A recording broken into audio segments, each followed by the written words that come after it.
Eh bakit ba kasi maalam pa kayo kung mapamigay ko o hindi? Hindi naman to sa inyo. Ako yung naghihirap dito, tapos papamigay ko lang, ganun-ganun na lang yun. Char! Ayan guys, syempre joke lang yun. Ayan, ang tinutukoy ko nga guys is yung, ayan, kasi syempre maraming nakakakita na maraming na daw akong free sample, may mga perfume, kung ano-ano na nga yan. Is binabasa nga ako sa comment section na bakit daw hindi ko na lang ipamigay yung mga free sample na pinapadala sa akin kesa nga lang daw ma-expired yung ibang mga items sa akin. Kasi nga yung mga free samples ko yata is nasa 100 plus na. At ayun nga guys, bakit ko nga naman ipapamigay? Ha, tapos ano, ako yung bibili? It's a joke lang guys. Ayan, syempre joke lang yon.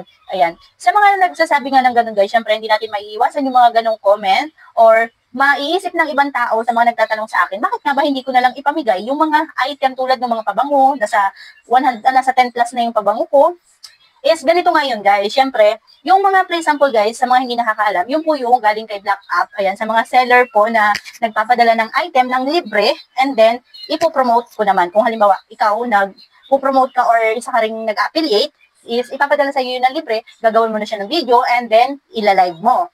Ayan, kung gusto mo nga siyang i-live, ayan, depende sa seller kung ano yung napag-usapan ninyo. Ayan, ganito kasi yun guys. Kaya, hindi ko siya basta-basta maipamigay. Ganito yun, makinig kayo, ha? Makinig kayo. Kasi nga, nai-stress na ako. Kasi nga, bakit daw hindi ko na lang ipamigay? Ayan, hindi ko nalalagay dito sa screen ko sino yung nabasahan ko ng ganun. Pero ilang beses na ako kasi nakakakita, and then may mga nagtatanong din sa akin minsan, na bakit ko nga ba hindi ipamigay na lang yung mga item na nasa akin, kaya sa nga ma-expired lang yung iba. Ganito kasi yun guys, no? Yung po mga free sample sa atin na pinapadala is hindi po basta-basta natin pwedeng ipamigay. Kasi nga po, ano na yung ipopromote namin, o di ba? Kung halimbawa, isa lang yung pinadala sa akin tulad po nito. Ayan, etong perfume na to, isa lang to. Ayan, ginagamit ko na nga siya. Kasi nga wala din akong perfume na iba, no? Eto, inilalive ko po ito. Siyempre, kung ipibigay ko to sa iba, ano nang ilalive ko? Ano nang ipopromote ko, di ba? Pero, guys, ay hindi nakakaalam.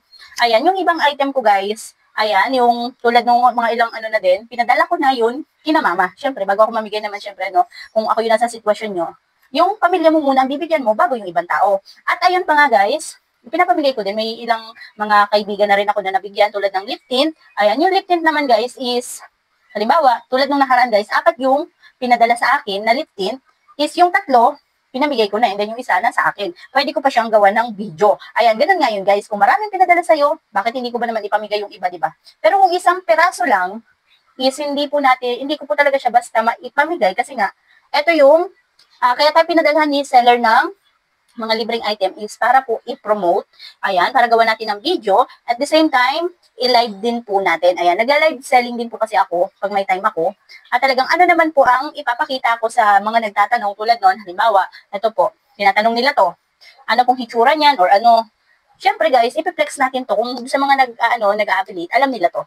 Ipiplex natin, ipapakita natin kung ano nga bang hitsura ditong perfume na to, kung anong amoy nito. Ayan, siyempre kailangan ng mga nanonood ng patunay na talagang may item tayo nito. Ayan, doon sa mga nagtatanong at ayun nga po, syempre yung pag may ano din guys, mamimigay din talaga ako, namimigay din ako. Ayan, hindi lang talaga natin maipamigay yung lahat. Kasi nga, kailangan natin na gumawa rin talaga ng video and then ma-live at the same time yung ating mga product. Ayan. Kaya doon sa nag-comment na kung bakit nga hindi ko na lang ipamigay kaysa ma-expired, ayun nga po, kailangan din natin yung item mismo sa atin. Alam nga naman guys na bumili pa tayo. Ay, ipamigay ko to. Halimbawa ito, ibigay ko to sa'yo. Tapos ako bibili pa ako ng is wala na nga tayong ganun, di ba? At ayun lang guys, na-share ko lang din sa inyo, no, para sa mga talagang, syempre lagi po ako nagpo-post na ganun, may mga free sample ako, free sample, ayan, pahingi, o manghihingi kayo.